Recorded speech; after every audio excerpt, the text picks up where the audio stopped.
नमस्कार, सत श्री अकाल, राम राम सा खम्बाणी, वड़क्कम, प्रणाम। आप सभी को ऑल्टरनेट मीडिया में फिर से स्वागत है। For the first time in India's history government ने अप्रूव किया है advanced medium combat aircraft programme, AMCA भी जिसे कहा जाता है।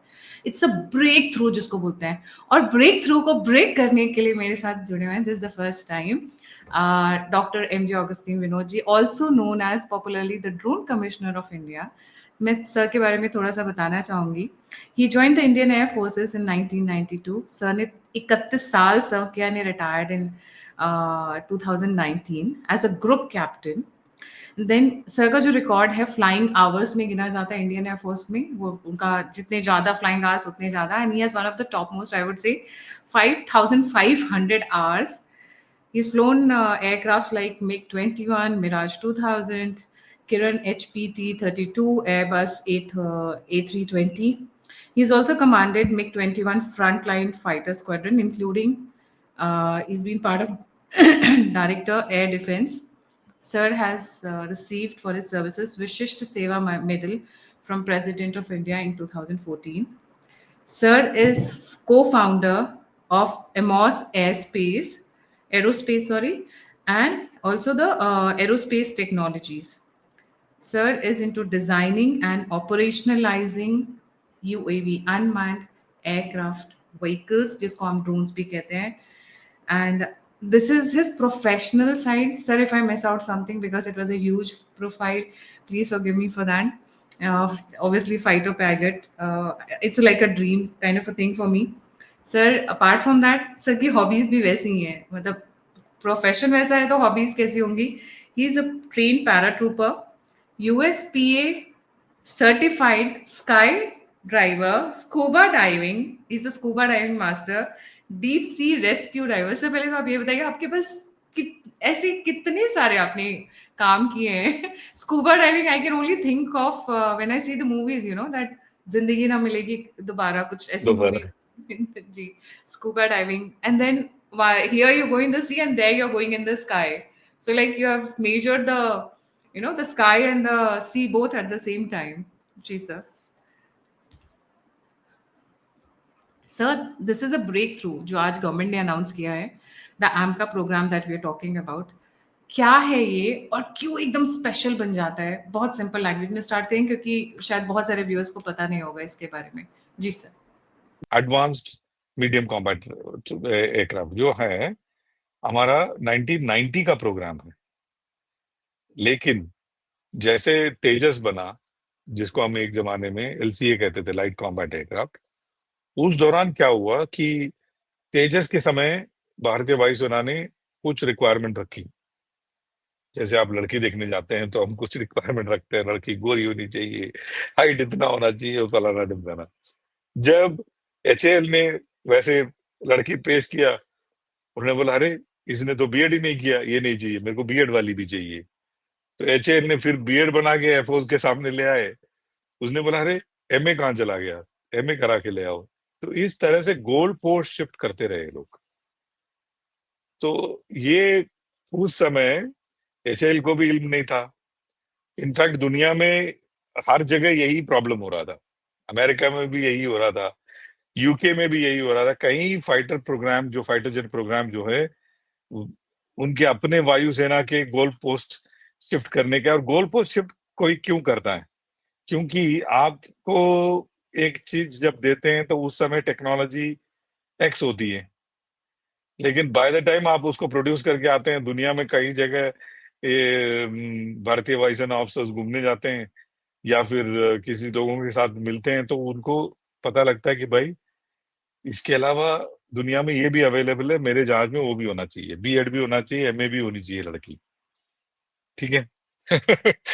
तो गोल पोस्ट शिफ्टिंग ना हो, इसके लिए इस AMCA प्रोग्राम में पहली बार हमने एक प्रणाली डाली, उसका नाम है प्रोजेक्ट डेफिनेशन. आपने पहले ही अपना दायरा जो है डिफाइन कर दिया, मेरी होने वाली बीवी यही होगी, इसके बाहर आपका कोई और रिक्वायरमेंट नहीं डालेंगे आप. ठीक है, या मेरे होने वाला शौहर यही होगा, इसके बाहर कोई आप रिक्वायरमेंट नहीं डालेंगे. तो प्रोजेक्ट डेफिनेशन का जो लेखा जोखा जो है ये इस प्रोजेक्ट में पहली बार डाला गया। सो अपने आप में एक बहुत नायाब बात है, जिसकी वजह से, ये क्यों कह रहा हूं मैं, इसकी वजह से ये प्रोजेक्ट डिले नहीं होगा जिस तरह से तेजस डिले हुआ था। अब आते हैं आज क्यों हिस्टोरिक है। एमका प्रोग्राम तो पहले से ही चल रहा है, 1990 से ही एचएएल को भारतीय वायुसेना ने बोला भाई आप 5th जनरेशन फाइटर जहाज पे काम करिए। और जो शुरू शुरू में एमका के जो प्रोजेक्ट डायरेक्टर रहे हैं, वो सब मेरे मित्र हैं। और ऑफ कोर्स अभी तो वो रिटायर भी हो गए, बट उस समय से इस पे बहुत जोर शोर से काम चल रहा है। आज क्या ऐतिहासिक है, आज स्वतंत्र भारत देश के इतिहास में पहली बार हमने फाइटर जहाज बनाने में सिविल जो कंपनियां हैं उनको अनुमति दी, सिविल कंपनियों को अनुमति दी। So Indian companies can competitively bid either as an individually or as joint venture or as a consortium। इसका ये मतलब होता है कि अडानी और अंबानी डिफेंस, फलाना डिफेंस, दिमखाना डिफेंस, ये सब मिलके कंसोर्टियम बना करके भी बिड कर सकते हैं। एमका बनाने में नहीं, एमका के कुछ कुछ चीजें बनाने में, क्योंकि एमका का एयरफ्रेम तो ऑलरेडी बन के वो डिजाइन फ्रीज हो चुका है, लेकिन उसका एयरफ्रेम बनाने में भी सिविल कंपनियां आगे आएंगी। ये इसमें हमें समझने वाली बात यह है, independently, as a joint venture और as a consortium. So keyword जो है वो जॉइंट वेंचर और कंसोर्टियम में है। इसका ये मतलब है इंडियन कंपनी जो लीड लेकर के बोइंग के साथ या रफाल के साथ, जो दासो एविएशन है उसके साथ, या नॉर्थरोप ग्रुमन है उनके साथ, अभी रिसेंटली मैं वहीं था नॉर्थरोप ग्रुमन के पास ऑफिस में, नॉर्थरोप ग्रुमन है, ऐसे कंपनीज के साथ आप कंसोर्टियम बना करके भी इंडियन कंपनी बिड कर सकता है। तो लीड कंपनी इंडियन रहेगा, बट वो बाकी लोगों के साथ टाई अप कर सकता है। इसमें हमें अनेक फायदे होंगे। सबसे पहला फायदा होगा कि ये जो प्रोजेक्ट है, प्रोजेक्ट को ऑलरेडी एक बूस्ट मिलेगा, क्योंकि जिनके साथ हम कंसोर्टियम कर रहे हैं उन्होंने ये इस पहिए को ऑलरेडी इन्वेंट किया हुआ है। हमें नया पहिया बनाने की जरूरत नहीं है। कहने का मतलब, इसको और विस्तार से बोलूं, अगर अगर हमको एमका में एलपीआई रडार चाहिए, अभी आज हम एलपीआई रडार बनाने लगेंगे में कम से कम 5 साल लगेगा। लेकिन किसी कंसोर्टियम के साथ मिलकर के अगर एएनएपीजी जो भी है, अमेरिकन रडार, एलपीआई रडार जो FA-18 में पिछले 5-6 साल से खूब अच्छे से काम कर रहा है, और उनके साथ कंसोर्टियम बना लें और वो टेक्नोलॉजी इसमें लाएं और टेक्नोलॉजी ट्रांसफर के साथ इन भारत में बनाए, तो वो चीज जो 5 साल बाद बनेगी वो आज हमको उसमें जल्दी से घुसाने की वो फायदा मिल जाएगा। ये क्यों कर रहे हैं, ये अपने आप में बड़ा सवाल है। क्योंकि पाकिस्तानी पायलट्स चाइना के पास ऑलरेडी एक 5th जनरेशन फाइटर चाइना में ऑलरेडी ट्रेनिंग ले रहे हैं। अगले 1 या 1.5 साल में चाइना के पास हमारे से बढ़िया जहाज आ जाएगा, हमारे से बढ़िया वेपन आ जाएगा। उससे पहले अगर हमारे पास नहीं आया, they may take revenge on us for operation Sindoor in coming years, maybe next year. ये हमारे लिए गवारा नहीं है।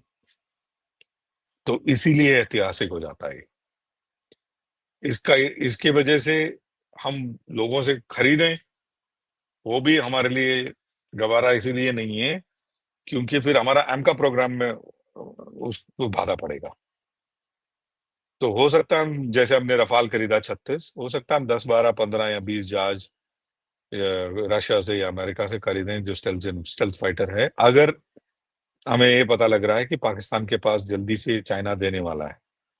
अगर पाकिस्तान चाइना को किसी तरह समझा बुझा के हम बोले भाई इतना जल्दी मत दो, तब हमारा एमका प्रोग्राम इतना तेजी पकड़ लेगा कि 30 2030 तक हमारा एम का रोल आउट हो जाएगा। अगर हम खुद ही सभी बनाने की कोशिश करेंगे तो 2030 के बजाय हो सकता है 2040 में रोल आउट हो।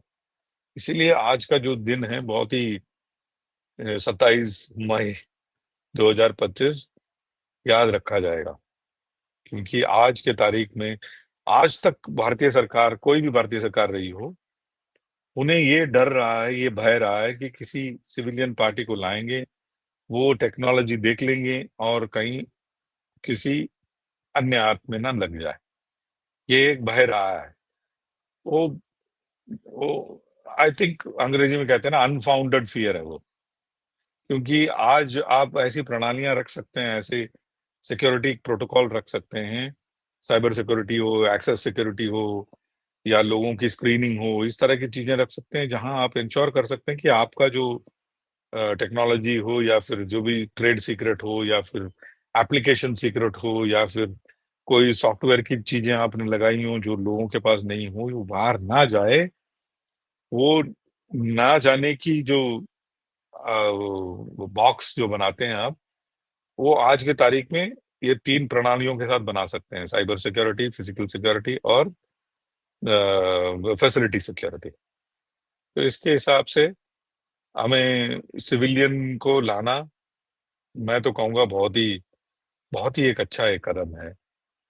इसमें दो राय नहीं है, क्योंकि जो भी कंट्री जो है सिविलियन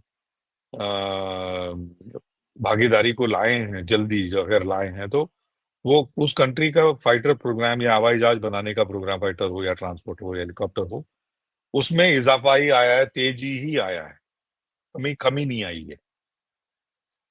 तो आई थिंक लंबे चौड़े में जो प्रोग्राम था उसको मैंने कम समय में एक्सटेंड कर तो दी। सर ये जो प्रोग्राम अचानक से इतना बड़ा हिस्टोरिकल डिसीजन लिया है, ये पाकिस्तान चाइना की जो क्लोज कोऑपरेशन है, 5th जनरेशन फाइटर हम्म। जहाज के ऊपर, उसकी वजह से इन्होंने फास्ट फॉरवर्ड भी किया है।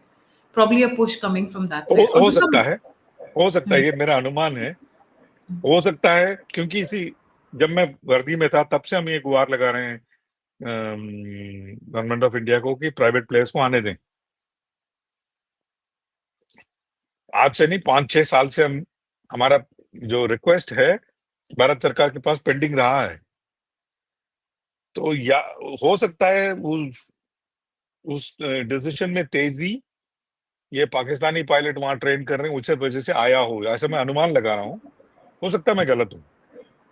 सर लुक्स लॉजिकल, क्योंकि जब हम एक हम्म। वॉर वाली सिचुएशन में हैं और जो डिलीवरी प्राइवेट बॉडी जिनको आप बोल रहे हैं सिविलियंस कर सकते हैं, वो गवर्नमेंट के रेड टेपिज्म में, ब्यूरोक्रेटिक प्रोसेस में, यहाँ परमिशन वहाँ परमिशन, ये वो गोल पोस्ट शिफ्टिंग, उस टाइप में वो बहुत उलझ कर रह जाता है और डिले हो जाता है।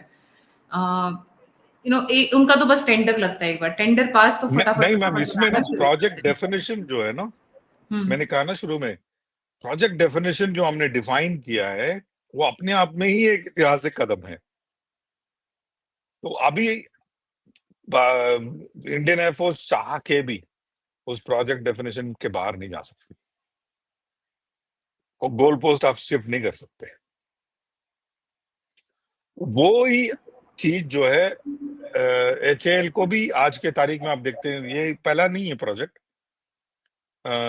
इवन जो प्रचंड है उसमें भी हमने प्रोजेक्ट को बड़े खूबी से अच्छे से डिफाइन किया। वो प्रोजेक्ट डेफिनेशन डॉक्यूमेंट जो है ना, वो कई हजार पन्नों की होती है, एक दो नहीं। उसमें हर चीज डिफाइंड होती है, मेंटेनेंस भी डिफाइंड होती है, ट्रेनिंग भी डिफाइंड होती है, हर चीज आप सोच नहीं सकते, नट बोल्ट डिफाइंड होती है। बहुत सोच समझ करके वो कागज को बनाते हैं, हम बारीकी से। किताब को बनाते हैं। लेकिन वो एक बार डिफाइन हो गया तो हो गया।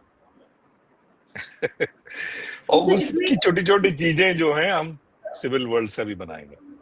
जी, तो सर इसमें मेन प्रोज और कॉन्स क्या होंगे civilians control, because this is the first time I think इतना कोई बड़ा कौन स्टेप मुझे लिया नहीं है। नजर आ रहा है, हम्म। क्योंकि अभी तक का जो रीजन ना देने का सिक्योरिटी के अलावा और दूसरा रीजन था नहीं ऑफिशियली।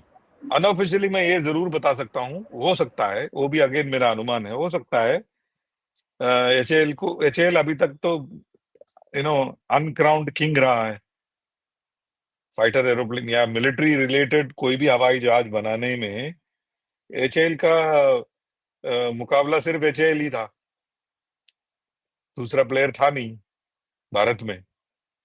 तो अभी एचएएल को भी अपना परफॉर्मेंस का जो तेजी जो है बढ़ाना पड़ेगा, क्योंकि अब मार्केट में दूसरा तीसरा या चौथा आदमी भी आया हुआ है। तो आपके साथ कंपैरिजन करने के लिए कोई और मापदंड है तो एचएएल भी अपना परफॉर्म करेगा अच्छे से, क्योंकि इसका अगला प्रोग्राम जो है हो सकता है एचएएल को ही ना मिले, डायरेक्टली इसी कंसोर्टियम को भी दे सकते हैं ना, क्योंकि अगर ये कंसोर्टियम खरा उतरा अपने काम पे, हो सकता है अगला प्रोग्राम डायरेक्टली इनको मिले। जैसे in last couple of years Northrop Grumman has really grown well. आप दूसरे जनरल इलेक्ट्रिक जी या बाकी कंपनीज के मुकाबले देखते हैं तो नॉर्थरॉप ग्रम्बन की जो परफॉर्मेंस रही है वो अच्छी रही है। तो अगला प्रोजेक्ट जो है सिर्फ पूरा नॉर्थरॉप ग्रम्बन को ही मिला है। तो हो सकता है आगे जाकर के एचएएल को अपना पर या तो परफॉर्मेंस बढ़ाना पड़ेगा या दे हैव टू पेरिश। तो इसमें मतलब कंपटीशन काफी तगड़ा होने वाला है, प्राइवेट भी compete करेंगे और गवर्नमेंट बॉडीज जो नवरत्नाज हैं या जो सिमिलर गवर्नमेंट की जो वो है वो भी compete करें। वैसे हाल के शेयर्स बहुत बड़े हुए हैं, मैं ये बता रही हूँ व्यूअर्स को। I know, top one of the very top. No. हम शेयर्स के बारे में बात नहीं करते because we are not allowed, but yes defence shares are doing wonderfully well, people know what is coming. और जो आज भाषण दिया है मोदी जी ने, वो तो उन्होंने शंख बजा दिया है कि बस आप मौका दे दो, उसके बाद हम चौके लगाएंगे सीधे ईस्ट एंड वेस्ट दोनों बिल्कुल लग। बिल्कुल, मैं तो अपने आप को खुश नसीब मानता हूँ। मैं उस काल में जिया हूँ जिस काल में मोदी जी भी जिए मेरे साथ। We'll मैं witness उनको some एक historic prime things in minister, our lives. या मैं उनको प्राइम मिनिस्टर की तरह देखता ही नहीं हूँ। मैं उनको एक योगी की तरह देखता हूँ जिनके जीवन काल में मैं भी जिया हूँ। I agree. हम मेरे ख्याल से आपके और मेरे जैसे बहुत सारे लोग होंगे जो इमोशनली बहुत अटैच होंगे। जब एस्ट्रोलॉजर्स आके स्पेशली ये बोल देते हैं ना कि वो इस साल में जाने वाले, तो आई एम लाइक धक धक धक धक होता है कि नहीं, we don't want him, we want him here only. कोई तो है जिससे दुनिया की लिटरली वाट लगती है, even US is afraid to अरे टॉक अबाउट हिम। मुझे याद है मैम, जब मैं 10 12 15 साल का था तो मैं सोचता था कब हमारा लीडर कभी आएगा, मेरे जीवन काल में आएगा ऐसा कोई strong. But coming to this one, आपको सर सिर्फ फिफ्थ जनरेशन फाइटर जेट्स की क्या ऐसी स्पेशल क्वालिटीज हैं जो स्पेशली भारतीय कॉन्टेक्स्ट में जो उनको एकदम एक्सक्लूसिवली स्टैंड आउट करते हैं और जिससे मतलब लगता है कि our nation is really powerful? बहुत अच्छे सवाल है। इनफैक्ट मैं शुरू में उसको जिक्र करने की कोशिश किया था और थोड़ा ज्यादा टेक्निकल हो गया, तो मैं इसको सरल भाषा में समझाता हूँ।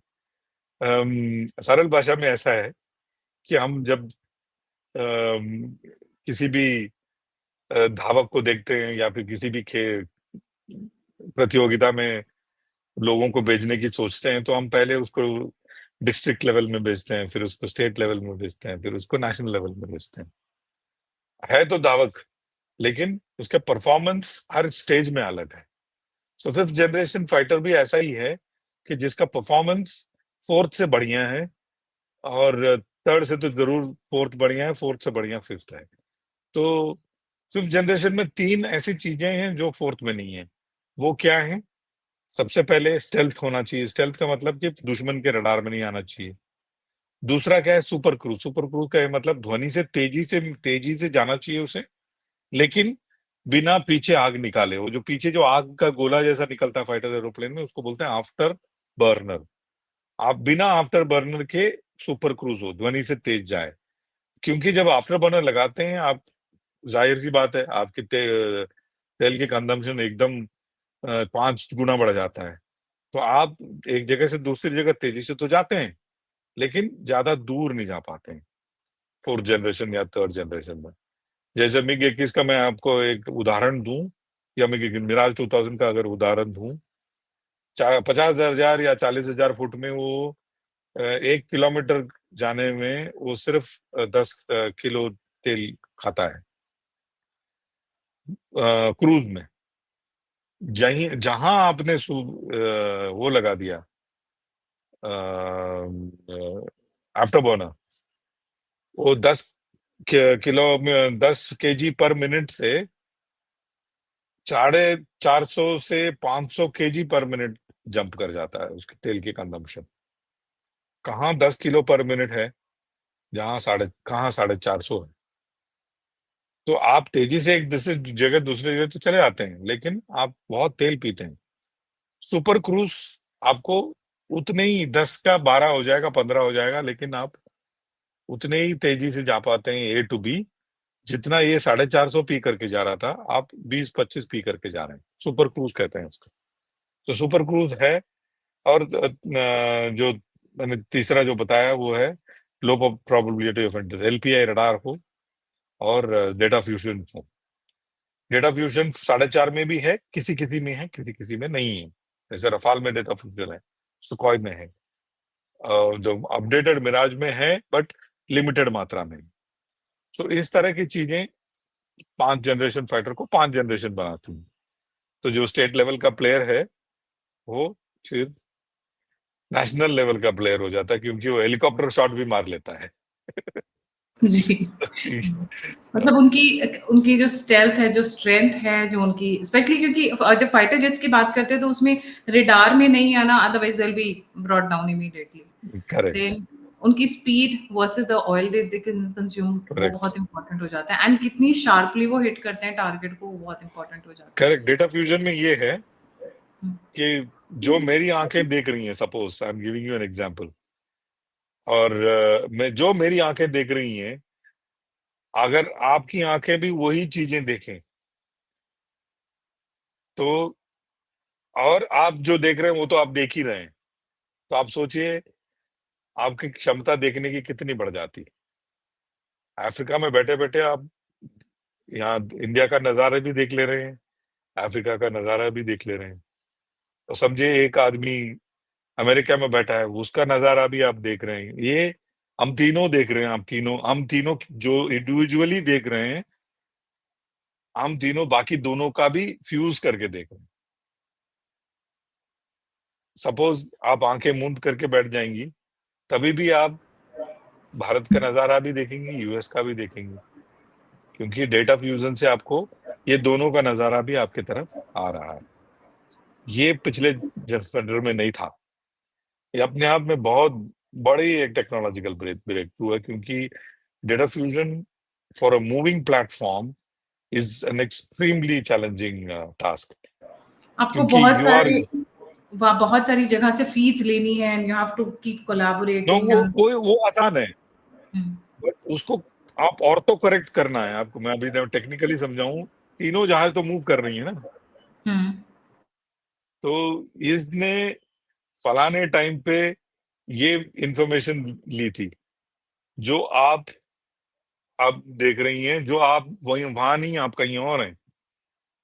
So suppose this fighter picked up one enemy here, and he is transferring that information to you who's here,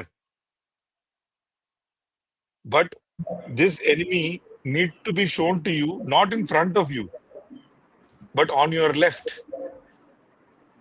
with respect to your where position, कि आपके with पोजीशन के respect to हिसाब से your, वो कहाँ है, लॉन्गिट्यूड लैटिट्यूड एग्जैक्टली उनको बताना है। ये आसान नहीं है ये। आसान नहीं है। हमें 2.5 साल लगा ये क्रैक करने में। My God. 2.5 years it has taken us to crack this particular, it is called RASP, rectified air situation picture।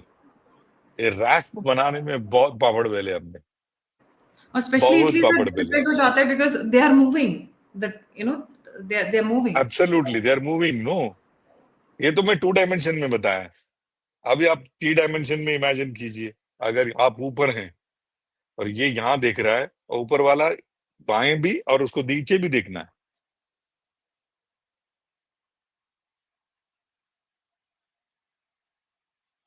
और सर इसमें एआई का भी कुछ रोल बढ़ा है, जो 5th जनरेशन फाइटर जेट जिसकी हम बात करते हैं, इसलिए हाँ, तो इम्पोर्टेंट हो जाता है बिकॉज इमेजिन हम में से कोई ऐसा टेक्निकली एडवांस बंदा, और वो इस भी पे बात जाके नहीं करेंगे, कॉन्फ्लिक्ट है। क्योंकि ये ओपन सोर्स में कहीं जिक्र नहीं है, तो हम इसका तभी डिस्कस करेंगे अगले शो में, अगर किसी राजनाथ सिंह जी हों या फिर कोई चीफ ऑफ द स्टाफ इसके बारे में जिक्र करें, तो हम इस पे डिस्कस करते हैं। राइट। एआई है कि नहीं है, ये है भी नहीं कह रहा हूं मैं, नहीं भी नहीं कह रहा हूं। जी जी। But congratulations all those people जिनको लगता है कि they are technically very advanced और बहुत सारे पैसे हैं, मतलब बहुत सारे पैसे दबा के रखे हैं, please come forward. The country is moving at a very fast speed और बहुत अच्छे अच्छे डायरेक्शंस में जा रहे हैं। आगे आइए और compete करिए। हाँ, अभी तो अडानी अंबानी और महिंद्रा टाटास इन लोगों के पास ये नो, कैपेबिलिटी। कंसोर्टियम में छोटे छोटे प्लेयर्स भी आएंगे, कैसे गायत्री जी, बहुत लोग आएंगे। सो बताइए ना थोड़ा सा, बिकॉज आई एम श्योर मेरे बहुत सारे व्यूअर्स ऐसे होते होंगे जो सोचते होंगे काश हमें मौका मिले। There might be some engineers that you know some guys like that. Absolutely, जी। एब्सोल्युटली, अभी तो दरवाजे खुल गए हैं, जो एक छोटे जमाने में क्वेश्चन ड्रीम में है होता तो था। ऐसा भी हो सकता है, because I heard one time, I am talking in a very layman's term, in a very you know common भाषा में। एक कोई एक कंपनी है भारत की जो सिर्फ वो बनाती है, जो साइकिल होता है, बाईसाइकिल होता है, उसके जो you know the knobs nipple, जिसमें, हाँ हाँ, बस निप्पल्स, एक ही कंपनी है अक्रॉस जो जो भारत में हाँ, बनाती है। तो और बहुत छोटी से शुरू किया था उन्होंने जब ये स्टार्ट किया था, आई थिंक शायद एक रूम के कमरे से उन्होंने शुरू किया था। तो ऐसे भी लोग हैं छोटे छोटे पार्ट्स के जिनको उनको ऑर्डर्स मिल सकते हैं, या लोग जो बनाना चाहेंगे they can be a part of it. बिल्कुल, उसको कहते हैं, अभी आपने बात छेड़ ही दिया है। दो तरह के होते हैं उसमें, श्रेडर और प्रेस्टो। श्रेडर और प्रेस्टो वाल्व्स एक जमाने में हम बाहर से लाते थे, specially Presto valves. Presto valve शायद आज भी बाहर से ही ला रहे हैं, लेकिन श्रेडर वाल्व बनाने वाले थे ही नहीं।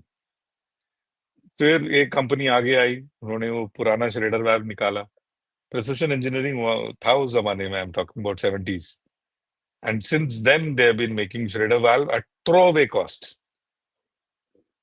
पहले जमाने में साइकिल का ट्यूब बहुत महंगा था। क्यों? क्योंकि हम उस वाल्व का पैसा, वो ट्यूब के पैसे से ज्यादा था, क्योंकि हम बाहर से लाते थे। बिल्कुल सही आपने कहा। So this is a call out to all those people जिनको थोड़ी बहुत टेक्निकल नॉलेज है and they really want to be part of it. ध्यान से पढ़िएगा, ध्यान से सुनिएगा, go and dig out, research करिए। अगर आपको लगता है कि you can be a part of it, more the merrier. Absolutely, absolutely, you should be part of it. We and should be. मैंने दो चार और मेरे जानकार के बच्चे जो हैं, बहुत ही पैशनेट डिजाइन इंजीनियर्स हैं, उनको मैंने अभी कॉल किया। मैं बोला, बेटा देख, ये है मौका तेरा, सर मैं योर भी भेज ड्रीम रही इज हूँ, गोइंग टू। दो चार बच्चे मैं भी भेज रही हूँ sir, because lot of people have been talking with me also यार, बिकॉज पीपल थिंक कि ये जो फाइटर जेट है, पूरा फाइटर जेट एक कंपनी बनाती है या गवर्नमेंट की ऑर्गेनाइजेशन तो मैंने बनाती है। उनका इंटरव्यू लाइन अप कर दिया already. Next week those boys are going for the interview. They are very passionate children. जा रहे हूँ, बोल रहे हैं sir we want to be part of it. I said तेरा इंटरव्यू तो लाइन अप कर देता हूँ, इतना तो मैं कर ही सकता हूँ। Yes. Thank you so much sir, it was a very nice chat and congratulations, because आप बहुत लंबे टाइम से इस तरीके की टेक्निक्स एंड टेक्नोलॉजीज पे लगे रहे हैं, तभी आपको ड्रोन कमिश्नर ऑफ इंडिया भी कहा जाता है। And all the best for तो योर। मैं कोशिश करता हूँ गायत्री मैम, कि सरल भाषा में, सरल एग्जाम्पल से लोगों को समझाएं, तो वो चीजें जो हैं जहन में बहुत बहुत दिनों तक रहती हैं, और वो जाके अपने परिवार के सामने खड़ा ऊपर करके समझा सकता है कि फिफ्थ जनरेशन फाइटर होता क्या है। और जी अपने वर्नाकुलर में ये एक और भी बड़ी कमी है। मैं अभी सोच रहा हूँ आप ही की तरह मैं एक चैनल खोल के ये सारी टेक्निकल बातों को अपने भाषा में समझाऊं, हिंदी में और तमिल में। जब तमिल में अच्छे से बोल लेता हूँ, तो तमिल में, मलयालम में समझाऊं। अपन जो वर्नाकुलर जो बच्चे हैं, जिनको लगता है कि वो पीछे छूट रहे हैं, क्यों छूटे? हमारे पास इतना टेक्निकल इंफॉर्मेशन हमारे भाषा में होना चाहिए कि लोग हमारा भाषा सीख करके आए, क्योंकि संस्कृत में है, हिंदी में जी नहीं है। जी। थैंक यू और सो मच आपके सर। चैनल के जी माध्यम से लोग ये समझेंगे, और आप जैसे लोग, आदि जैसे लोग इसको दुनिया में फैला रहे हैं, दुनिया के लोगों को जोड़ रहे हैं। जी। Thank you so much sir for joining. जाने से पहले सभी व्यूअर्स से रिक्वेस्ट है, please don't forget to like, subscribe and share the alternate media. अगर आप and contribute. Add here press this QR code. Press the QR code. और अगर आप मुझसे जुड़ना चाहते हैं, इन्फॉर्मेशन शेयर करना चाहते हैं, ऑगस्टीन सर से कुछ क्वेश्चन पूछना चाहते हैं, कोई स्पेसिफिक टॉपिक रिक्वेस्ट करना चाहते हैं, all the links are given in the description box. इसी के साथ जय हिंद, जय श्री राम, हर हर महादेव। जय श्री राम।